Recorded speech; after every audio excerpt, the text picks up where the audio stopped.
તો ચાલો ફ્રેન્ડ, આજના નવા વિડીયોમાં તમારું હાર્દિક સ્વાગત છે। તો આજે આપણે શીખવાના છે કે રેડીમેડ બ્લાઉઝ હોય તેના પરથી આપણે બ્લાઉઝ પરથી માપ કઈ રીતે લેવાનું છે।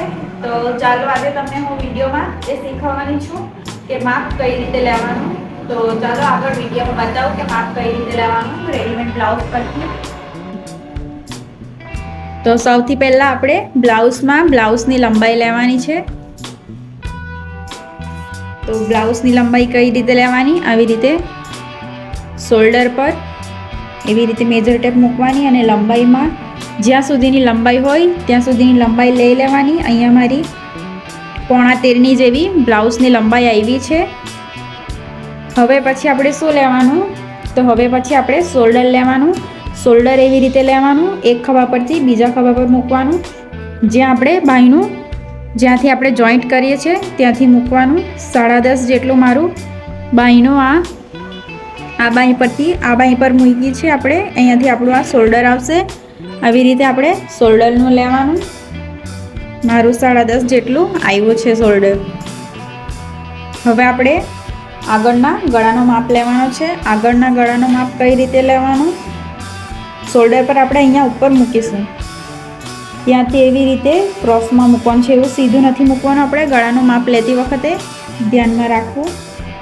આવી રીતે 7.5 જેટલું ગળું છે, કારણ કે આ પ્રિન્સેસ કટમાં એટલું ઉતરેલું છે ગળું, આ રેડીમેડ છે એનું। હવે આપણે બાયની લંબાઈ લેવાની છે।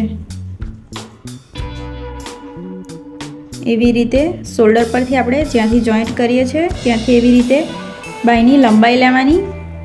બાયની લંબાઈ 9 જેટલી છે, ત્યાંથી જ આપણે જ્યાંથી લંબાઈ લઈએ ત્યાંથી એવી રીતે બાયની પહોળાઈનું માપ લઈ લેવાનું। 4.5 જેટલું બાયની પહોળાઈનું માપ છે। હવે આપણે છાતીનું માપ લેવાનું છે।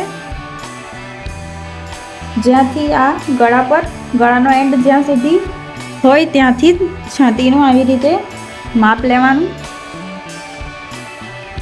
આવી રીતે જ્યાંથી આપણે બાય ગાળો જોઈન્ટ કરેલો છે ત્યાંથી જ લઈ લેવાનું।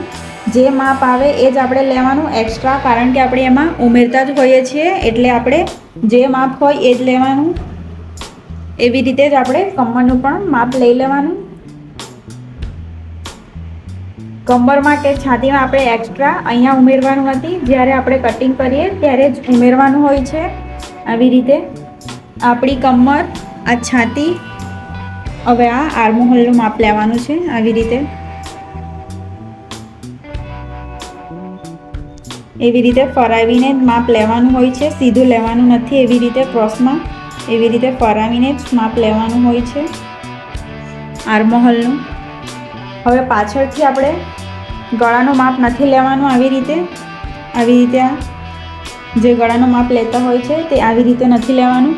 બ્લાઉઝમાં આપણે પાછળથી જે આ પટ્ટી હોય છે પાછળની, એનું જ માપ લેવાનું હોય છે। આવી રીતે આ 3ની જેવી પટ્ટી છે, આ પટ્ટીનું જ હંમેશા માપ લેવાનું હોય છે। બ્લાઉઝમાં આપણે આ ગળાનું માપ લેવાનું હોતું નથી।